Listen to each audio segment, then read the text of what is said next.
Hola. Bueno, lo primero que vamos a hacer es explicar el desarrollo de la psicología clínica entre los años 1940 y 1945 aproximadamente. Lo primero que debemos tener presente es el contexto de la época. Cuando me refiero al contexto es como la ciencia percibía la psicología y empezaba a percibir la psicología clínica como un área del conocimiento mucho más específica.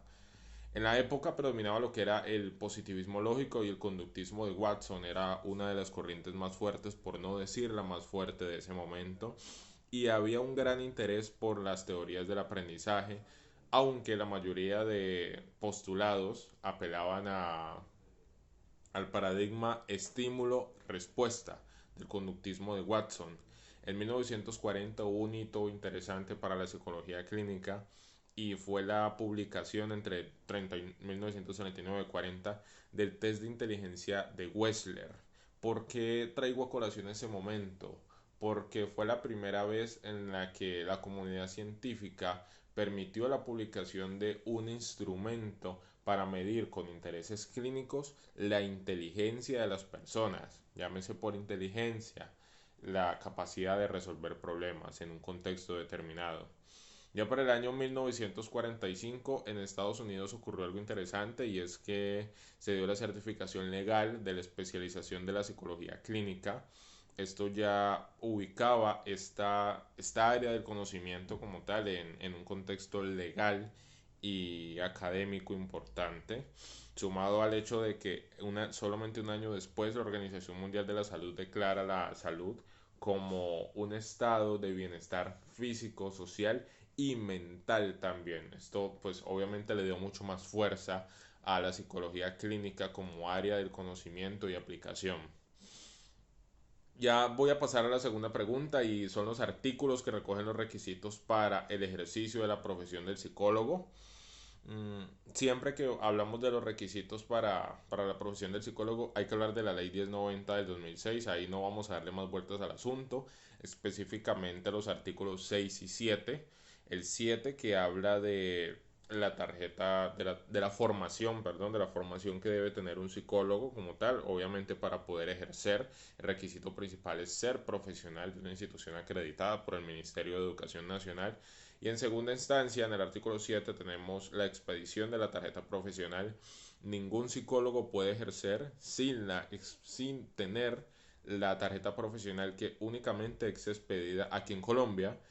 En diferentes países será de otra forma por el Colegio Colombiano de Psicólogos.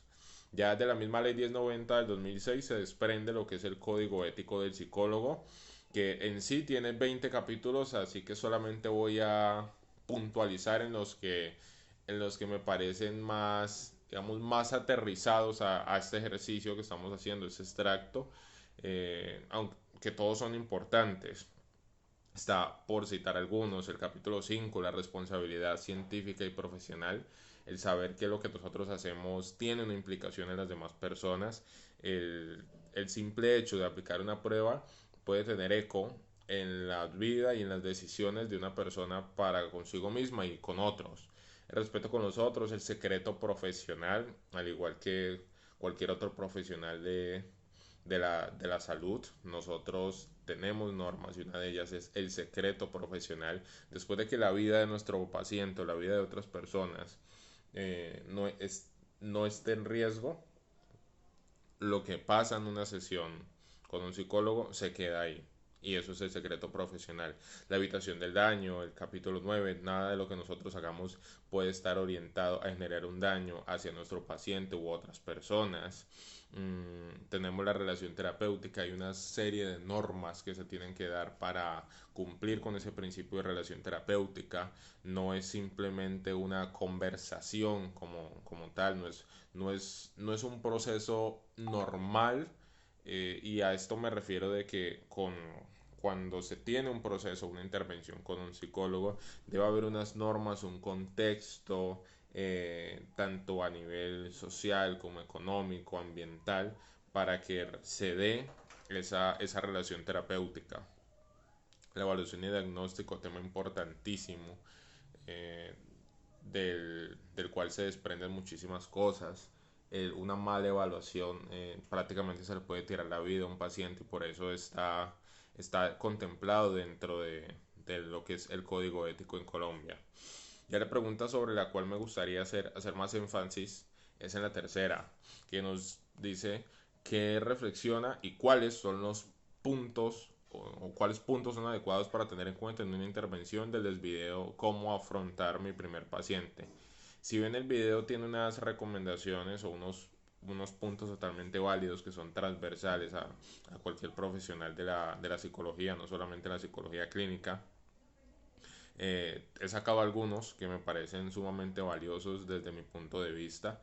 El primero de ellos es el saber que enfrentarnos a nuestro primer paciente es un proceso que obviamente va a generar nervios, va a generar tensión y es algo normal. O sea, creo que ninguno de nosotros podría decir, no, para mí esto es un paseo, enfrentar a mi primer paciente cuando se hace con responsabilidad. No, es normal sentir esos nervios, es algo humano porque nos estamos enfrentando a algo nuevo, pero pese a esos nervios, en algún momento vamos a tener que hacerlo. Y eso no nos exime de la responsabilidad de tener una buena preparación y de hacer un buen pre, sabiendo que siempre se van a poder hacer las cosas mejor. O sea, en medio de los nervios habrán cosas que no preguntemos, como lo hemos hecho, por ejemplo, en los ejercicios académicos con un simulador, que después es que decimos, yo pude haber preguntado esto, me pude haber metido por este lado, y es normal que pase, pero creo que, y estoy totalmente convencido de que parte de convertirnos en profesionales es identificar esas áreas de oportunidad cada vez que tengamos un paciente y decir, bueno, la próxima vez puedo hacer esto mejor y la próxima vez esto mejor y la próxima vez esta. En segundo lugar está la preparación, clave. Con los pacientes no se improvisa, con los pacientes se llega ya con un norte claro y saber qué es lo que vamos a hacer, saber qué es lo que vamos a tener. Que hay cosas que surgen en medio del proceso, por supuesto que sí, pero debe haber debe haber una preparación por parte de nosotros. Ya debemos haber ahondado, por ejemplo, en la historia clínica, saber cómo le vamos a hacer el examen mental al paciente, qué pruebas vamos a aplicar según el caso, sí o no, si vamos a aplicar pruebas o no vamos a aplicar pruebas, qué tipo de entrevista vamos a hacer, si es estructurada, semiestructurada, no estructurada, según el contexto en el que estemos. Hay algunos psicólogos que son muy partidarios de tomar apuntes mientras el paciente está en proceso con ellos. Hay otros que no, porque se pierden de la comunicación no verbal, de la gesticulación, de las inflexiones de la voz. Ya es más un tema de manejo, pero hay que tenerlo claro desde de entrada.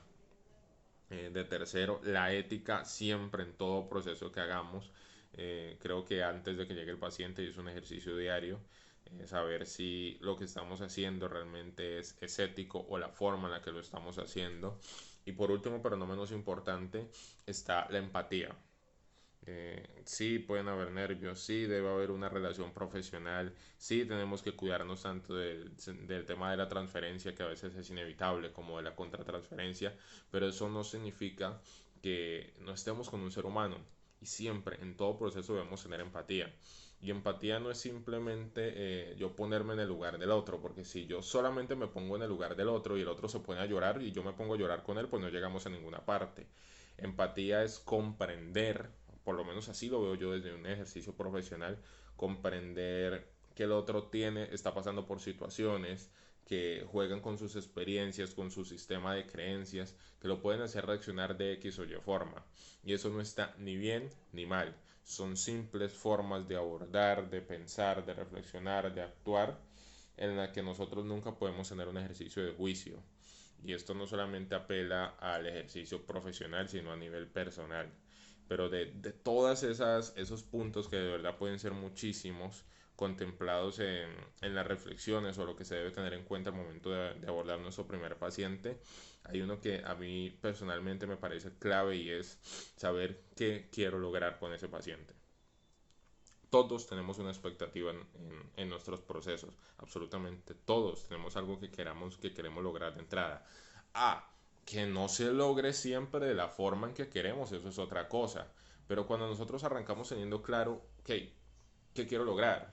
quiero un diagnóstico, quiero comprender el contexto del caso, quiero iniciar un proceso terapéutico desde aquí.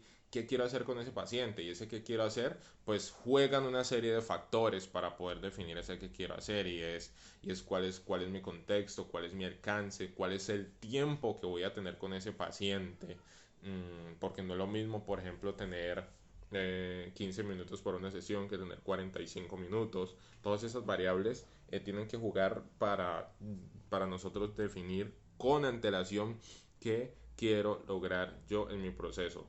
De todos los puntos que son importantes y que son sumamente válidos abordados en ese video de cómo afrontar mi primer paciente, aunque la expositora no lo dice de manera textual como yo lo estoy diciendo, pero se puede inferir, es importantísimo tener claro qué quiero lograr yo de entrada, cuál es mi expectativa, sin tener que casarme directamente con ella. Y a esto me refiero en que el hecho de que yo tenga una expectativa o algo que quiera lograr en el proceso no significa que lo vaya a cumplir al 100% ni como yo lo tengo planteado en mi cabeza, porque los procesos de intervención terapéutica o los procesos de intervención en un contexto clínico son sumamente complejos y juegan una serie de variables que ni nosotros ni nadie puede controlar porque somos seres humanos totalmente impredecibles.